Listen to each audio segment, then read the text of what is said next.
Hey guys, and welcome back to my channel. Today, as you can see, we have another Bartok guest appearance, which means that I am filming upstairs. My fiance is once again out of town, and since he is on a business trip, Bartok does not like being left alone when I film. We have him here again today. You good, bud? Alright, so I know this is a little late, but I did want to be able to film this with Bartok, so you will be getting the video up a day later, but it is time for my it's now April. So it's time for my March wrap-up. Fortunately, this time I only made it through 5 books again, which is a bummer, but I blame it because I did go on my 6-year anniversary trip to New Orleans. I've posted a couple photos of that on my Instagram. And the first book that I read. The first book that I read was really, really difficult for me to get through, and the 4th book that I read, and I'm going to talk about that in my reviews. But yes, I'm very much hoping that I can get through a full 6 next month, but we shall see. Anyway, so first up, I actually started this at the end of February, and it took me way too long to get through a book that was this short. It's only like 215 pages, and it's technically a short story, but it's Stephen King, so it's pretty much a short novel. But this is Apt Pupil by Stephen King. This is one of those books that I've heard so many people talk about as just extremely disturbing, one of like King's most well done shorter works, and I had never read it before. I just learned that it's also a movie starring Sir Ian McKellen, which now I like really want to see. But this was extremely disturbing, and it was just very difficult for me to get through. So I'm going to read the back of the book. Todd Bowden is an apt pupil. Good grades, good family, a paper route. But he is about to meet a different kind of teacher, Mr. Dusander. And to learn all about Dusander's dark and deadly past, a decades-old manhunt, Dusander has escaped to this day. Yet Todd doesn't want to turn his teacher in. Todd wants to know more, much more. He is about to face his fears and learn the real meaning of power and the seductive lure of evil. A classic story from Stephen King, Apt Pupil reveals layers upon layers of deception and horror, as finally there is only one left standing. So what's interesting in Apt Pupil is there's nothing supernatural at all about this. This is a story of a child, I believe in the late 70s, who discovers that his neighbor is a Nazi hiding in disguise in, I think it's in California, like small town California, and becomes obsessed with learning everything about it, and they both kind of fall back into, well, he falls more into his evil ways, and then his student slowly gets corrupted by it. Very heavy topic, very disturbing, very successful in the way that it is extremely disturbing to read about. Getting in the minds of these two main characters is just like bleak. So this was difficult for me to get through, not because it was bad, but because it was very disturbing. I believe I gave it a 4-star rating. I hold King to some pretty high standards, and this to me was deeply disturbing, and it's not something I ever want to read again. And I understand like the hype around it. I wouldn't say this is his best work, but it is definitely one of his darkest. Alright, next up, I promise I'm not going to do this next month, hopefully, but these books are just so fun. So this is New York Through a Fashion Eye by Megan Hess, just a nice little, depiction of, like, New York fashion scene through the lens of the city. I wanted to read this one because I really like Megan Hess's books. I think they're really interesting and unique takes on fashion. I like how she does her storytelling through both illustration and her personal experiences, but I live in Manhattan.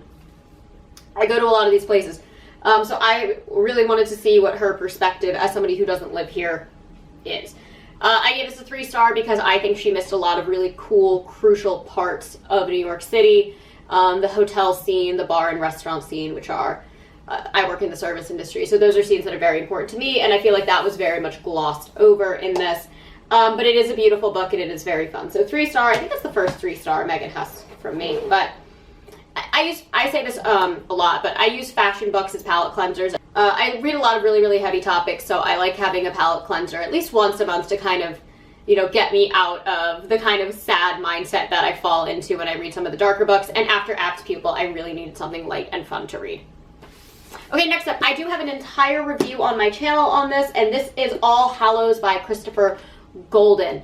This book reminded me so much of Trick or Treat, the movie, in just the tone and the concept. The execution was extremely different, but this book is just Halloween to a T. I had so much fun with it. So much fun with it. I love the idea of the cunning man. I love the idea of just spirits crossing the veil on Halloween to interact with the living. This book is so much fun. I'm going to read the inside flap for y'all. So it says, it's Halloween night 1984 in Coventry, Massachusetts, and two families are unraveling.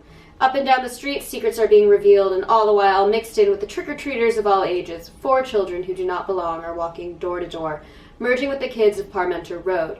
Children in vintage costumes with faded, eerie makeup. They seem terrified, and they beg the neighborhood kids to hide them away to keep them safe from the cunning man. There's a small clearing in the woods now that was never there before, and a blackthorn tree that doesn't belong at all.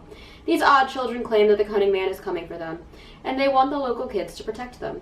But with families falling apart and the neighborhood splintered by bitterness, who will save the children of Parmenter Road? All Hallows, the one night when everything is a mask. I loved the 80s setting. I loved how much Christopher Golden leaned into Halloween traditions. There's trick-or-treating, there's Halloween parties, there's like a haunt. They set up an entire like haunt in the neighborhood, you know, like when you go through and people dress up as like scary things and they jump out and try to scare you. This was just so much fun. This is like probably the most Halloween-oriented horror novel I have read, that I like really enjoyed. The only reason it's a 4-star read and not a 5-star read is because the ending just didn't quite work for me. I either needed it to lean more heavily into being the kind of slasher anthology about a group of characters all coming together, like it is in Trick or Treat. Like I really wanted it to either really lean into that slasher or maybe have more of a happy ending, because it kind of, like, the characters that perish in this novel, like, there's just not quite enough for me to view it as, like, a full-on slasher, but it's also not, it's, like, kind of sad and depressing who gets taken. So the ending kind of left me a little, like, upset and a little sad, and I kind of wish it had either taken a more happy tone or a more just full-on slasher tone, and I feel like I would have been more content with the ending. But I did really love this. If you're looking for a really good novel to read during Halloween, definitely pick this up. Now, I don't know if I said this in my last video, I may have, but I just watched Halloween Ends for the first time. I liked Halloween 2018. I thought Halloween Kills was ridiculous. Like, it wasn't a good movie, but it wasn't a bad movie, you know, it was like one of those. Halloween Ends was like the worst freaking horror movie I think I've ever seen. It was just so bad, and the reason I bring that up is because this whole like concept of like this wasn't like slashery enough really hit home with Halloween Ends. Like, it's a slasher movie that just wasn't a slasher. Anyway, disappointed to say the least. Next up, though, I have The Spite House by Johnny Compton. Now, I do have a full in-depth review on this book as well. I really wanted to like this book, and I didn't really. I liked the first 80%. That's like a harsh critique. I really liked the first 80%. I think Johnny Compton has a fantastic voice. His narrative voice and his tone is spot on. It really makes me want to read more. And had this book been twice as long and all of the storylines he developed actually had time to like flourish and grow and come together at the end, this book could have been fantastic.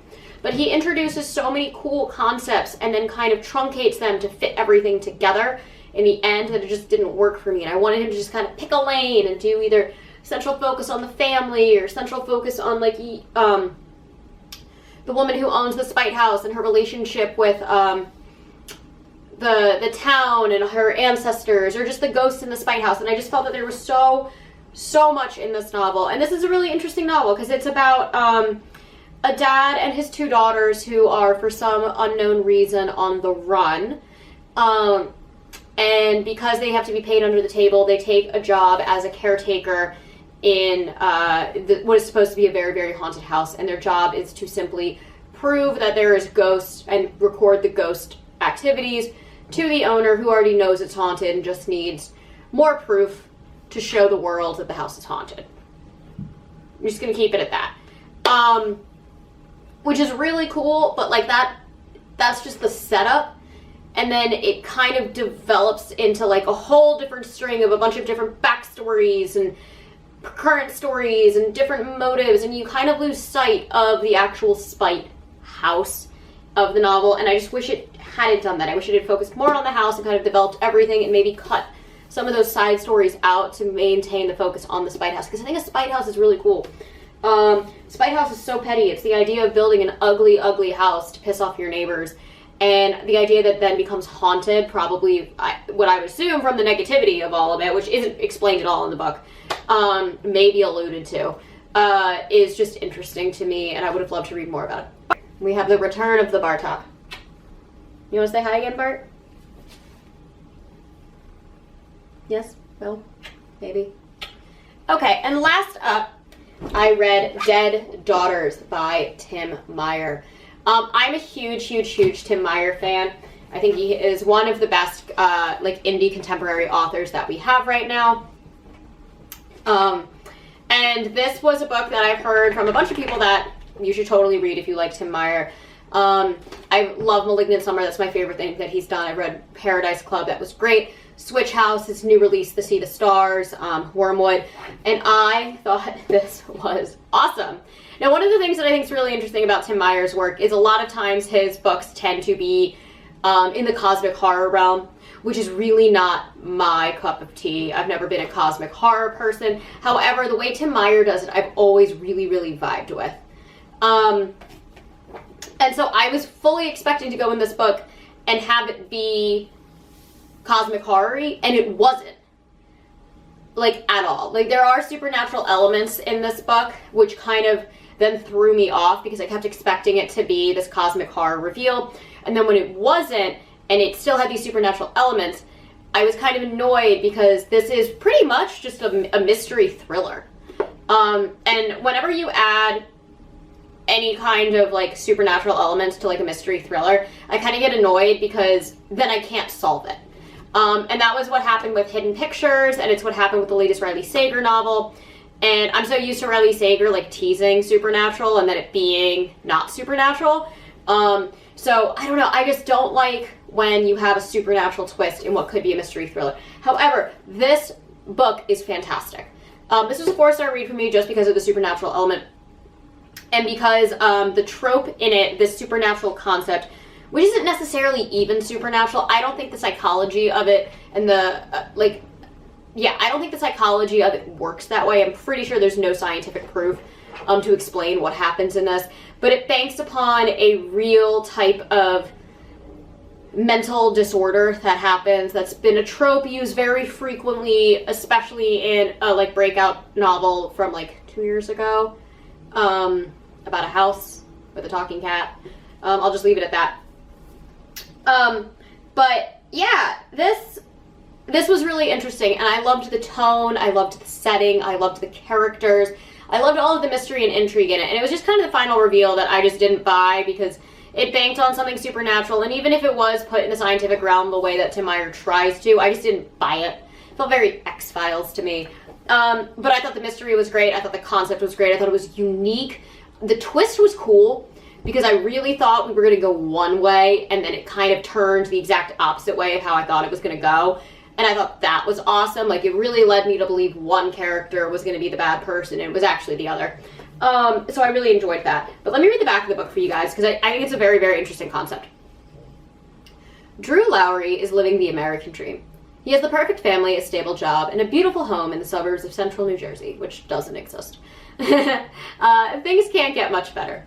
But what seems like the ideal life is suddenly upended when he receives a blank envelope in the mail. Inside lies a picture of his daughter, a photograph of her violent murder. Only it can't be her. He just tucked her in and kissed her goodnight 10 minutes ago. But the mysterious Polaroid is only the beginning. There's the van following his daughter to school, the man she sees outside her window late at night, the fact someone entered her room while the Lowrys slept peacefully. Local authorities are clueless, no leads, no clues, and ultimately no answers.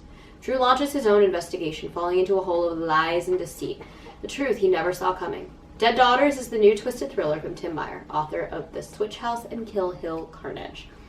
I definitely liked this way more than Switch House. This was such a fun read. I really love Malignant Summer. It's my favorite thing he's ever written. And this had a lot of the tones and stylings of Malignant Summer that made me love that novel so much. If you never read Tim Meyer, definitely check out his work. I think he is very much akin to a Ronald Malfi. but he just doesn't get as much critical acclaim as Malfi, but his work is definitely top-notch, and I try to read every horror novel he releases. He releases like sci-fi and westerns too, I believe, and that's just not my jam, but I do really love all of his horror novels. So that was that. 4 stars, really happy with that. I do know he has a new book coming out later this year, and there you have it. But yeah, so 5 books this month, hoping to get through 6 next month, maybe even 7, but I don't know. I don't really have any trips planned for this month, so hopefully that'll all be good and dandy. Come here, baby. Oh, all right. You want to say bye now? So as always, I post every Monday and Thursday, and if you enjoy these videos, please hit the like and subscribe buttons down below. I promise I will get the info on my giveaway up soon. I'm just finalizing what books I want to order to do the giveaway on, and I'll let you guys know as soon as I get that all sorted out. But Bartok's going to say bye, and we will catch you all in the next one. Bye. Thank you, baby. Thank you.